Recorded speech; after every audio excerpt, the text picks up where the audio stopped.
Bueno, vamos a trabajar el tema de inteligencia artificial, que es el objeto de estudio de este magno evento.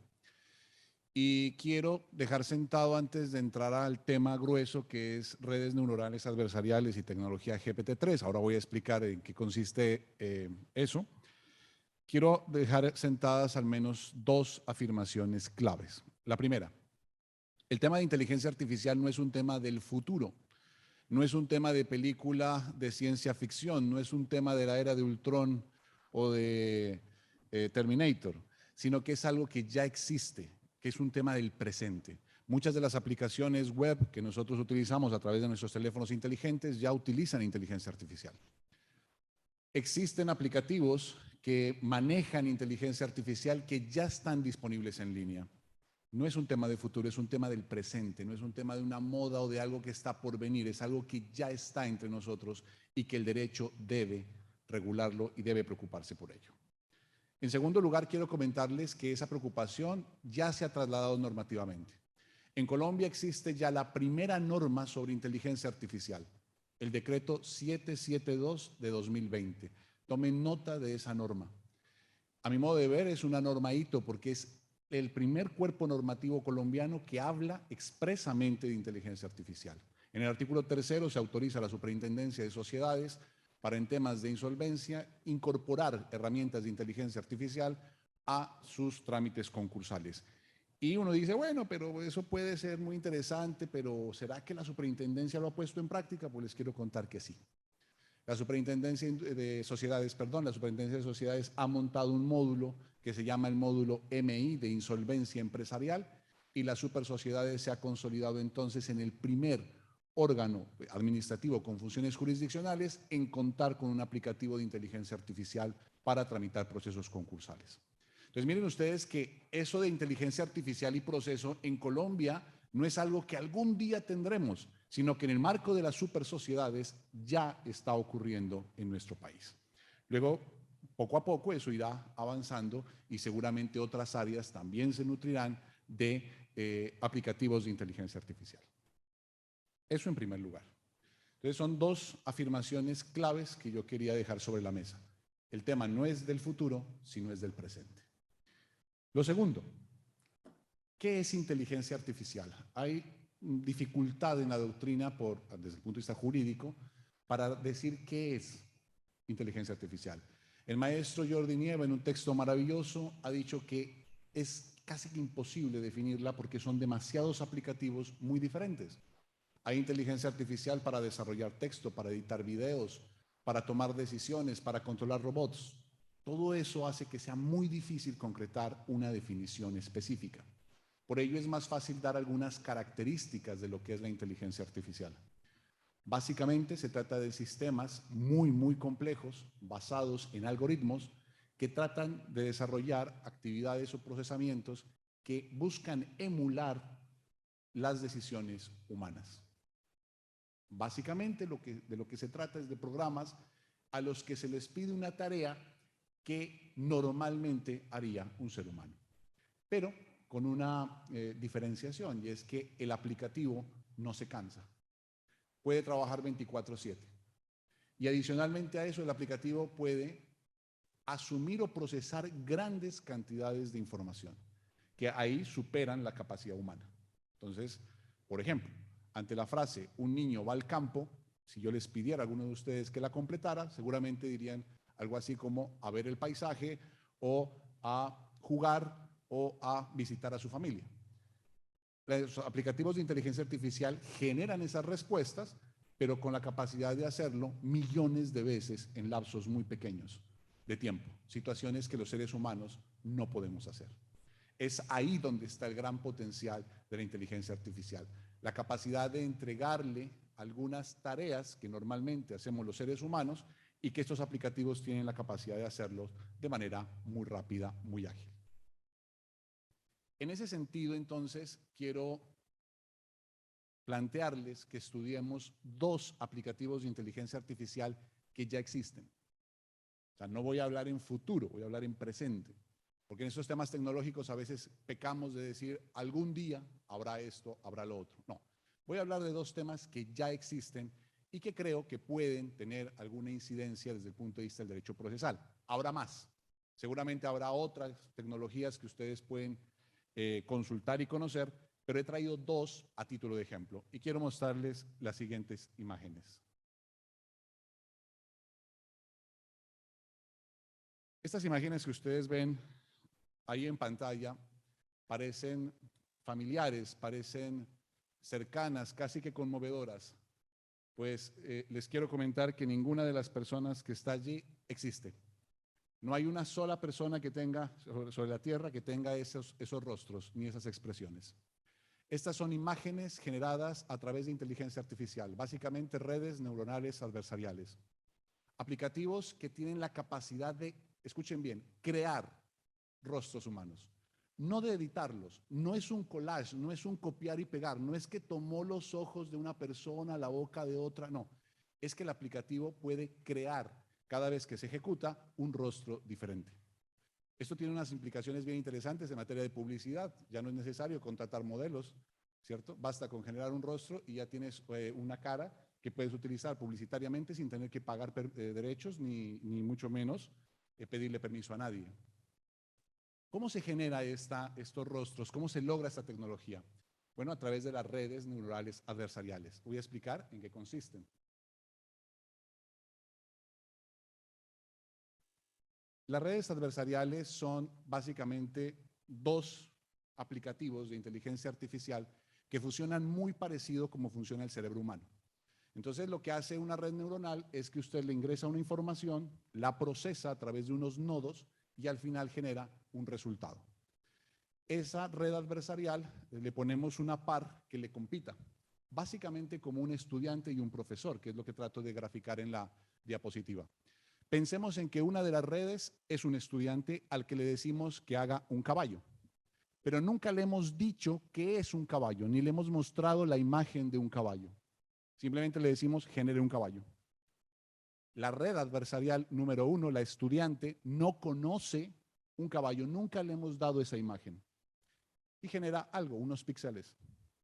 La red número 2, que es la que hace de profesor, ella sí sabe lo que es un caballo, sí le hemos dado imágenes de caballos, y ella lo que empieza a hacer es calificar el resultado de la red número 1 y le empieza a decir, de todos estos píxeles, tal vez estos dos pueden ser un caballo. Y seguimos repitiendo el proceso hasta que la red número 1 logra desarrollar imágenes que para los seres humanos son un caballo, pero la red número 1 nunca ha conocido una imagen de un caballo. ¿Entendido? Eso es lo que básicamente se hizo y ahí tienen ustedes en pantalla el resultado. Del lado izquierdo pueden ver ustedes las primeras imágenes de la red adversarial, unos caballos un poco deformes, y cuando la red se perfecciona, genera una imagen más nítida, más perfecta, más acercada al concepto de lo que tenemos, lo que sería una imagen de un caballo. Esto es impresionante porque la red número 1 nunca fue alimentada con una imagen de un equino o con una imagen de una persona. Si esto lo potenciamos, le podemos enseñar también que haga obras de arte. Entonces, ahí ustedes tienen obras de arte que fueron desarrolladas a través de aplicativos de inteligencia artificial. ¿Esto es muy difícil de manejar? No. Ustedes en el texto de la conferencia pueden encontrar las páginas web donde pueden desarrollar estas imágenes, basta con ingresar en ellas, ejecutarlas y te genera la obra de arte que quieras. Esta inteligencia artificial uno dice, bueno, interesante, es un buen juego, pero ¿qué implicaciones puede tener para el derecho procesal? Las siguientes, miren ustedes. Resulta que las redes neuronales no solamente se pueden utilizar para crear arte o para crear rostros humanos, sino también para editar fotografías y editar videos. La idea es que se entrenó algoritmos de redes neuronales para que generen mayor nitidez a los videos y se les pueda dar color a imágenes antiguas.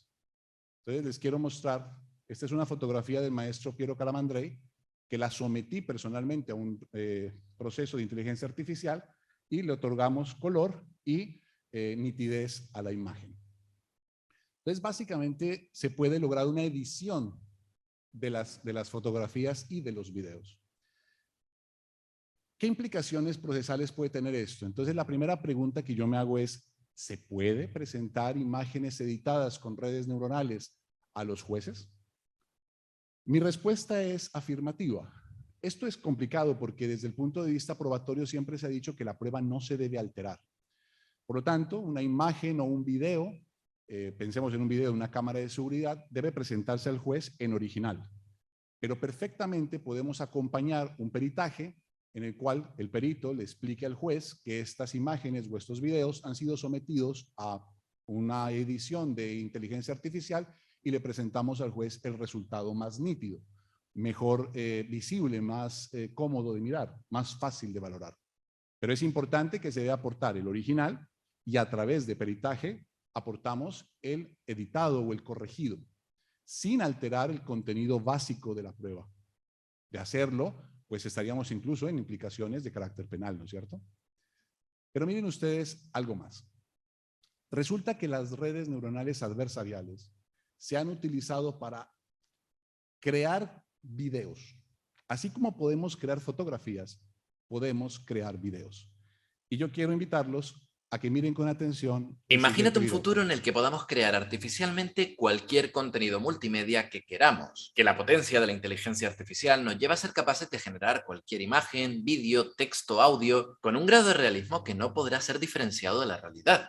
Imagínate formar parte de la primera generación que ya no podrá creerse nada de lo que consumimos a través de una pantalla. Imagínate que yo no fuera real. Y es que lo que estás viendo ahora mismo no es una grabación real de mí, como en vídeos anteriores. Quizás te habrás dado cuenta al no verme gesticular tan activamente como de costumbre, o a una falta de emoción en mi cara, o a algunos pequeños fallos de sincronía que se producen en mis labios con las palabras que digo. O a lo mejor ni te habías dado cuenta.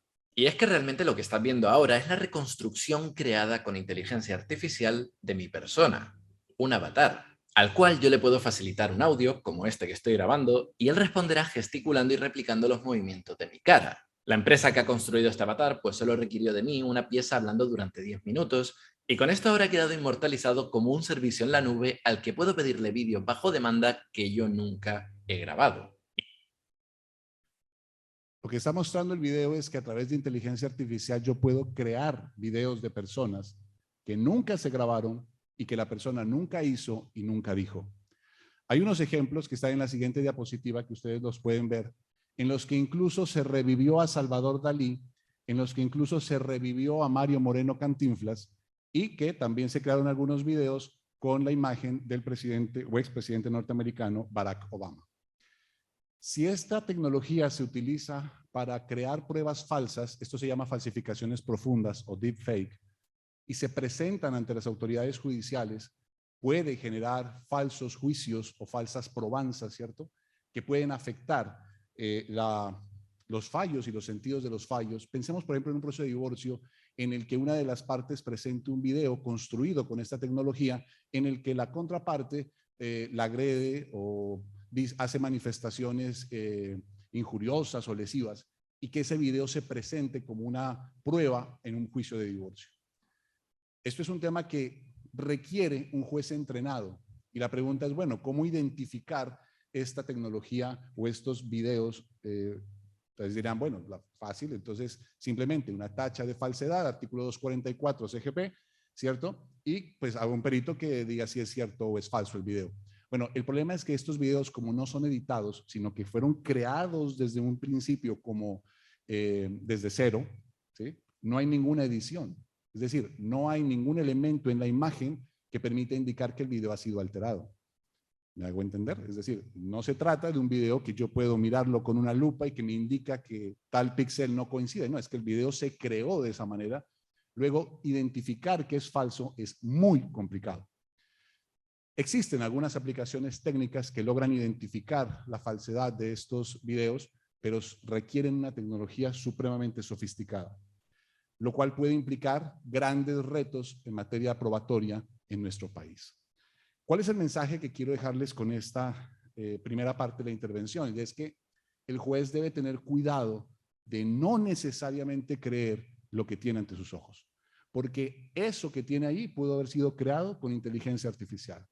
Y si la contraparte o la parte contra la que se aduce el documento lo tacha de falso e insiste en su falsedad, el juez debe tener en cuenta esta posible tecnología para acudir a peritajes especializados y detectar su falsedad.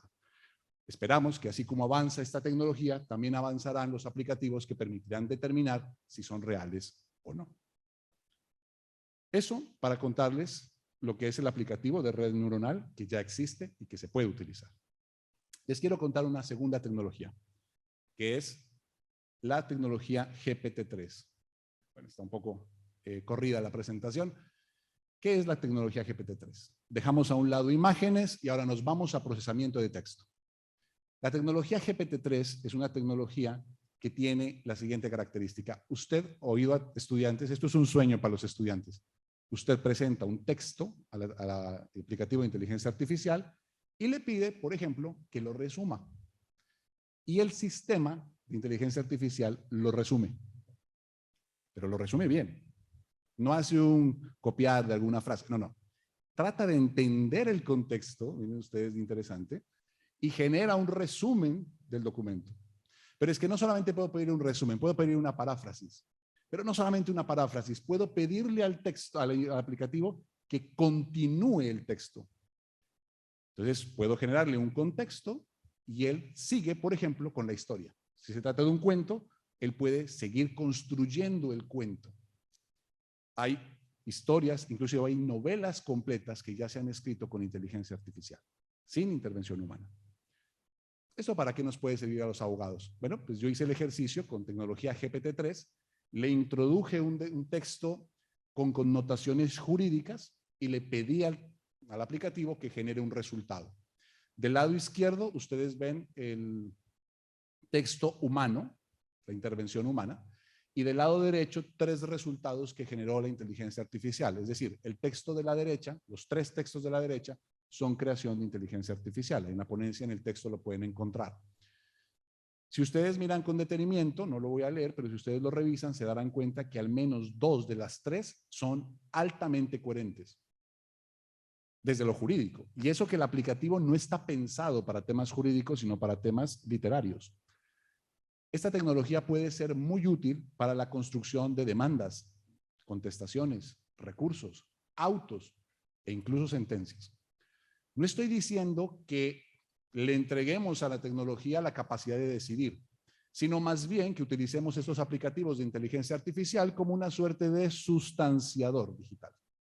En lugar de que la sentencia me la escriba un sustanciador, la puede hacer perfectamente uno de estos aplicativos o al menos algunas providencias bastante sencillas. Eso ahorraría tiempo, esfuerzos humanos y por supuesto haría la justicia más eficiente, pero trae aparejados algunos problemas. Primer problema, esto tiene que tener supervisión humana. Ya algunos autores como Fernando Martín Diz dicen, esto tiene que tener control humano permanente. Siempre que exista un aplicativo de inteligencia artificial que pueda afectar los derechos humanos, debe tener intervención humana. Otros autores están hablando no solamente de un debe tener, sino de un derecho a la intervención humana. Que en materia de derecho procesal, siempre que se utilice inteligencia artificial, los usuarios tenemos el derecho a que ese aplicativo esté controlado, vigilado y supervisado por un ser humano que valide la información que arroja el aplicativo. ¿Por qué? Porque el aplicativo puede tener sesgos de género. Lo escuchábamos hace un momento a la profesora Ángela María.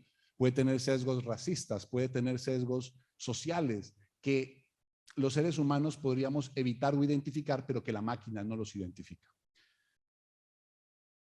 El potencial de esa tecnología es inmenso, aunque nos genera dudas respecto a un problema propio de la inteligencia artificial que se conoce como el fenómeno de la caja negra, black box. Lo han estudiado a nivel internacional. Hay una profesora, la doctora Teresa Rodríguez de las Heras, que lo ha estudiado muchísimo en materia de consumo y derecho a la competencia, que consiste en que el trasfondo de cómo funciona el algoritmo no lo conocemos. Y eso en derecho procesal puede ser problemático, porque si no sabemos cómo se generó ese texto, pues quedan dudas sobre la forma como se tomó la decisión y las razones que realmente existen dentro del algoritmo para crear cada una de las palabras que componen la decisión, lo cual puede a su vez generar dudas sobre si se está protegiendo realmente los derechos que se busca, pero que se pretende proteger, o si en lugar de ello se está fallando con base en otro tipo de razonamientos ajenos a lo jurídico, como temas de género, digamos, entendidos de manera perversa, es decir, con sesgos de género, con sesgos racistas, con sesgos de todo tipo. Estas son dos aplicaciones, solo dos, de inteligencia artificial que tienen un uso muy importante, un gran potencial de uso en el mundo digital o en el mundo judicial, que les quería compartir. Cierro la intervención con una reflexión, y es que la inteligencia artificial requiere nuestro estudio como procesalistas, porque la tecnología no se va a detener a esperar si nosotros decidimos estudiar o analizar los fenómenos tecnológicos. La tecnología va a seguir avanzando más allá de si lo jurídico se ocupa o no de ello. Por eso es importante que más allá de una moda nos dediquemos a analizar cómo la inteligencia artificial puede ser utilizada, no solamente por los jueces, sino también por los usuarios de la justicia. Cierro con una frase de Arthur C. Clarke, su tercera ley: cualquier tecnología suficientemente avanzada es indistinguible de la magia, y hoy lo hemos visto. Muchísimas gracias.